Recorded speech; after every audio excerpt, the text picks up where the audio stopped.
यदि कोई व्यक्ति स्वयं को ईश्वर के चरणों में समर्पित कर देता है तो ईश्वर स्वयं उसके कार्य करने के लिए दौड़ पड़ते हैं और भक्त को उसकी चिंता करने की आवश्यकता नहीं रहती। ठाकुर जी के हस्ताक्षर जो भक्त का रूप धारण करके न्यायालय में किए, आज भी उसकी प्रतिलिपि भक्त अपने साथ ले जाते हैं। आइए जानते हैं पूरी कहानी। यह सत्य घटना है मध्य प्रदेश की।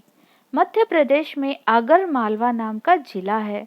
वहाँ के न्यायालय में सन 1932 में पंडित जय नारायण शर्मा नाम के वकील होते थे। उन्हें लोग आदर से बापजी कहते थे। वकील साहब बहुत धार्मिक स्वभाव के थे और रोज प्रातःकाल उठकर स्नान करने के बाद स्थानीय बैजनाथ मंदिर में जाकर बड़ी देर तक पूजा पाठ ध्यान करते थे। इसके बाद वे वहीं से सीधे कचहरी चले जाते थे। एक दिन रोजाना की तरह पूजा करने के बाद उन्हें न्यायालय जाना था। बाप जी का मन ध्यान में इतना लीन हो गया कि उन्हें समय का कोई भान ही नहीं रहा। जब उनका ध्यान टूटा तो वे यह देखकर हैरान रह गए कि दिन के 11 बज गए हैं और वे परेशान हो गए क्योंकि उस दिन उनका एक जरूरी केस बहस में लगा था और संबंधित जज बहुत कठोर स्वभाव का था। इस बात की पूरी संभावना थी कि उन्हें मुवक्किल का नुकसान हो गया हो। ये बातें सोचते हुए बाप जी न्यायालय 12 बजे पहुंचे और जज साहब से मिलकर प्रार्थना करने लगे कि यदि उस केस में निर्णय न हुआ हो तो बहस के लिए अगली तारीख दे दी जाए। जज साहब ने आश्चर्य से कहा, ये क्या कह रहे हैं? सुबह आपने इतनी अच्छी बहस की, मैंने आपके पक्ष में निर्णय भी दे दिया और अब आप बहस के लिए समय ले रहे हैं। तो बाप जी यह सुनकर हैरान हो गए।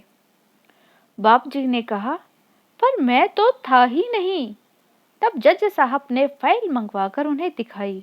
वे यह देखकर सन्न रह गए कि उनके हस्ताक्षर उस फाइल पर बने हुए थे। न्यायालय के सभी कर्मचारी, साथी वकील, मुवक्किल सभी ने बताया कि आप सुबह सुबह ही न्यायालय आ गए थे और अभी थोड़ी देर पहले ही आप यहाँ से निकले हैं।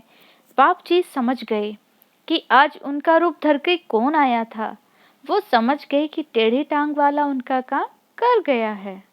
उन्होंने उसी दिन से संन्यास ले लिया और फिर कभी न्यायालय या अपने घर वापस नहीं आए। इस घटना की चर्चा अभी भी आगर मालवा के निवासियों और विशेष रूप से वकीलों और न्यायालय से संबंध रखने वाले लोगों में होती रहती है। न्यायालय परिसर में बाप जी की मूर्ति स्थापित की गई है। न्यायालय के उस कक्ष में बाप जी का चित्र अभी भी लगा हुआ है जिसमें कभी भगवान बाप जी का वेश धर कर आए थे। यही नहीं, लोग उस फाइल की प्रतिलिपि कराकर अपने साथ ले जाते हैं जिसमें बाप जी के रूप में भगवान ने स्वयं हस्ताक्षर किए थे और उसकी पूजा करते हैं। बिहारी जी के प्रेमियों की यह घटना बताती है कि अगर पूरा विश्वास हो तो ठाकुर जी काम भी पूरा करते हैं, अधूरा नहीं रहने देते। भक्त की जिम्मेदारियों को स्वयं पूरा करने के लिए किसी न किसी रूप में आ जाते हैं।